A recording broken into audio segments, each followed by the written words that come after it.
Israel, Middle East, a message from the US to Israel. As I sail on this subject, it appears I'm alone in discussing it. I believe it's a topic that few truly grasp. With everyone tethered to their specific viewpoints, it seems we're obliged to view things through a certain lens. This myopia is the foremost barrier to seeking the truth, asking the right questions, and conducting a sound analysis. I've been diligently attempting to convey the palpable tension between the USA and Israel over the past few days. I'm striving to elucidate the intricate dynamics of Hamas and the thinking behind it. If you're interested, let's recap the situation today. The notion that Israel rules the USA is simply baseless, and the idea that the USA sacrifices itself for Israel is rather amusing. Let's dissect this further. To start, anyone who's been to China will attest that it's not unusual to find Jewish holy books and Hebrew publications in many hotels. It's been some time since Israeli interests extended their hand towards Beijing. When it comes to remarkable developments in key nations like Turkey and Israel, the first thread to unravel leads to the USA's relationship with China. But it doesn't stop there. This is a vital point not to be overlooked. Nevertheless, let's pick up the pace. Russian Foreign Ministry spokesperson Maria Zakharova asserted that it's inconceivable for the USA, with its extensive intelligence network, not to have prior knowledge of Hamas preparations.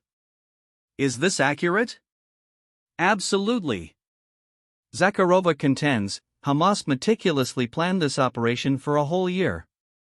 How is it possible that the United States, with all its intelligence capabilities, remained oblivious to it? Such a thing is simply implausible. Is she right? Without a doubt. Does the statement, "It's quite intriguing that Washington, which disclosed the Russian special military operation in Donbass 4 months prior to its commencement, remain silent about the operation against its closest ally, Israel, where thousands of Americans reside," miss the mark? Absolutely. Now, if you're interested, let's delve into the story of the U.S. aircraft ships. Why was the USA sending an aircraft ship to Israel? My response to this question is that it wasn't meant to confront Hamas, but rather to exert pressure on Israel. Let's discuss this topic today if you wish. As I've been attempting to convey for the past few days, deepening ties were developing between Israel and China. Despite repeated entreaties from the USA for assurance, Tel Aviv took no actions that would yield results.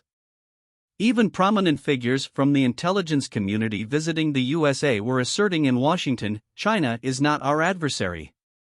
They were at ease, and behind this steadfast stance was support from England. China was the next player in the game. As these ties grew stronger, it was only a matter of time before the USA made a move. In my view. And so it transpired. Hamas launched an attack on Israel, which had been a regional power in the Middle East thanks to the USA. Resetting the charisma. The unexpected has occurred. Israel, long considered untouchable in its own domain, has been challenged. Is this truly the case? Undoubtedly. Following this, the Pentagon entered the stage. They ordered the deployment of the USS Gerald R. Ford aircraft carrier, accompanied by cruisers and attack ships, to the Israeli waters. This formidable vessel arrived with a crew of 5,000 personnel, carrying F-18 fighter jets capable of both interception and target strikes. The aircraft on board provided early warning systems for missile launches and conducted surveillance. It became evident that such a massive force wasn't dispatched for the mere cause of addressing the Hamas issue, at least for those with insight. Not stopping there, the Pentagon escalated further. The USS Dwight D. Eisenhower was commanded to join the carrier strike group, leaving Norfolk Harbor in Virginia and setting its course for the Mediterranean. The Pentagon also bolstered the existing A-10, F-15, and F-16 fleets based in the Middle East and procured additional warplanes, ready to deploy more as necessary. Moreover, the withdrawal of U.S. troops from the region was postponed on orders from the top. Thus, it became clear that this massive show of force was not solely aimed at assisting Israel in its confrontation with Hamas. Let's pick up the pace. Israel's former intelligence chief, Yossi Cohen, is part of the team in Washington asserting that China is not our enemy. There are others who share this perspective, but a contrary faction is more substantial. The ongoing street protests in Israel over the past months should also be considered in this light. The unrest on the streets aimed to prevent Israel from altering its stance, and Hamas's action was a consequence of this turmoil. After taking office, President Biden was confronted with the Haifa port issue. Relations had deteriorated to a critical level since 2021. The construction of a strategically vital dock at Haifa port, undertaken by a Chinese company registered in Israel, cast a shadow over U.S.-Israel relations. Despite numerous Israeli assurances, the U.S. became wary. Defense Secretary Lloyd Austin and National Security Advisor Jake Sullivan discussed the matter, highlighting 4 risks. Risk arising from dealing with an authoritarian regime that creates debt traps. Risk associated with Chinese warships potentially docking in Israeli ports. Risk of China using its economic power to exert political influence on Israel. Risk of China using Haifa port for espionage and cyber warfare, not only against Israel but also against U.S. Navy ships that frequently use Israeli ports. And there was another issue.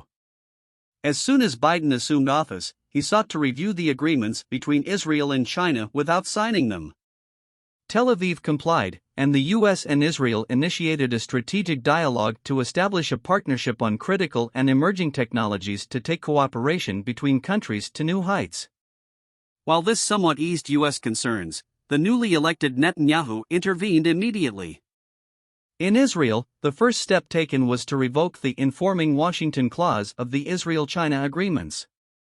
And when events unfold at this rhythm, what's the result? Indeed, Hamas launched an unprecedented attack, leaving Israel rattled, taking hostages among its generals and soldiers.